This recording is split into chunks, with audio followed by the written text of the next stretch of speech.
Hello, Internet. Stephen Gandolfi coming to you once again from the tasting room at Westport Whiskey and Wine. Flying solo this week as Timothy is enjoying all of the goods that the Gulf Coast has to offer, hanging out on some sunny beach in Destin, drinking probably bourbon with his family. Sounds idyllic. I'm working. So let's talk about this week's bags. First, we've got Zins and Prims. CJ has put together a really nice little collection of Zinfandel and Primitivo. So I want to take a second here and talk about Zinfandel and Primitivo. For a long time, we didn't know what the lineage of these wines were. Primitivo is grown in Italy. Zinfandel is grown pretty much in California. And we suspected that they were similar. Michael Grgic of Grgic Hills, who grew up in Croatia, actually is the one who really spurred some of the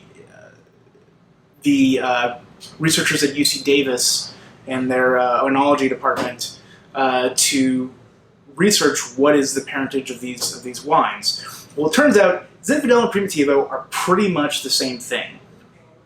What you're really talking about as far as difference goes, Zinfandel in the California climate tends to ripen more. You get more sugar, less acidity.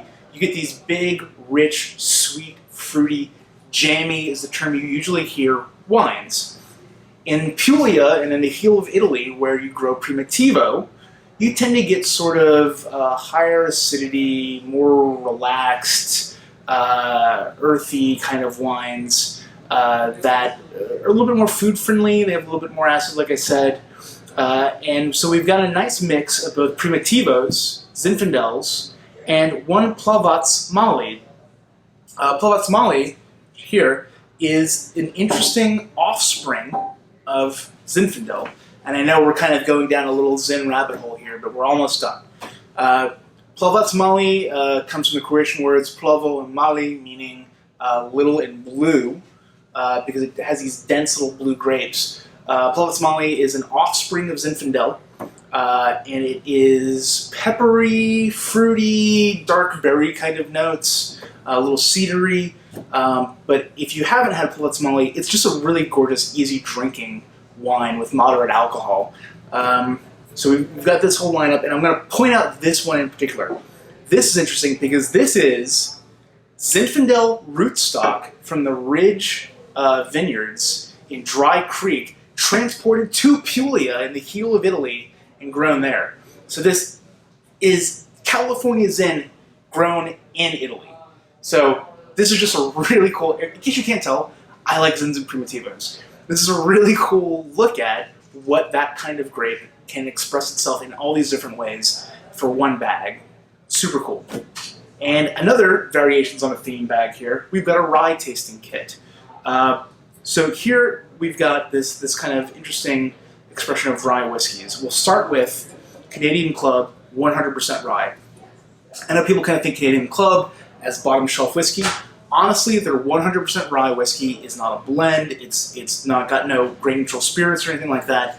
It is a 80 proof, fully rye whiskey, and it's beautiful. It's got these kind of spicy, mapley kind of notes. It's very easy drinking, and it's a good lead-in to the rye style. From there, we'll go to an American rye, which is also 100% rye. New Riff's Bottled-in-Bond rye is 95% rye, 5% malted rye. Malted rye tends to express itself as a little bit more grassy, less herbally and minty. And you don't really notice it in here, but it does have a sort of like, there's a little counterbalance echo in the background of the rye that gives it this delightfully bright character. And then we'll go to classic Kentucky barely legal rye. This is one of our Knob Creek rye barrel picks, 6 years old, coming in at, I think, 60% rye. So, you know, for rye it has to be at least 51%. Kentucky rye tends to be very low. 60 is about as high as you usually get. But this is one that we've had for a little while. And if you haven't had any of our rye picks, we've had a lot of luck with the Knob Creek rye program. And it's one that I've enjoyed quite a bit. And we'll finish with a Tennessee rye. Jack Daniel's rye is gorgeous. If you haven't had it, bright banana esters, a little bit kind of nutty character. There's like a pyrazine, like a pleasant pyrazine, almost like jalapeno kind of note in there. It's 90 proof, 70% rye, but it's a nice come around from 100 proof rye back down and up to 70 proof. So we'll have a tasting mat. It'll of course come with Kentucky Straight Ice. We're a big fan of Kentucky Straight Ice.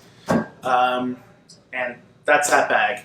Next, we've got our Thursday night social bag. You have Tim pre-recorded a video of him making the cocktails. This is his take on a Brandy Alexander. I wanted to call it a Timothy Alexander, but Brandy is the spirit that we're using, so it's a Brandy Van Riper? Whatever. Tim, text me. Let me know what you think about that. Instead of using just cream, he decided to use bourbon cream, and it really adds a nice earthy, nutty, kind of sweet undertone to just what would have been a kind of washed out cream character in the cocktail. So we've got Kahlua, bourbon cream, our Brandy single barrel, which if you haven't tried just this, come in, give us a taste. It is dynamite. 6-year-old brandy finished in American oak. It's got these citrusy, chocolatey kind of notes. The thing that I keep hearing people say is that it reminds them of those orange chocolates, the kind of you break apart, they fall apart. But anyway, cool little cocktail kit. And we're doing another rosé bag because it's hot in hell and you want something light and floral and a little fruity. So we've got this guy. We've got some Italian rosé, some California rosé, of course some French rosé, and even a little South African rosé. But all of these just, I try not to say crushable, but that's what they are. They are just easy drinking, summer slammer kind of wines. But anyway, that's our bags for this week. We'll of course have more single barrels coming in. We'll be running a Father's Day special this weekend.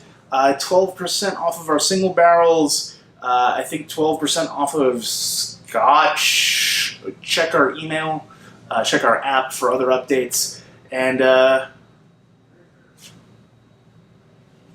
otherwise, have a good weekend.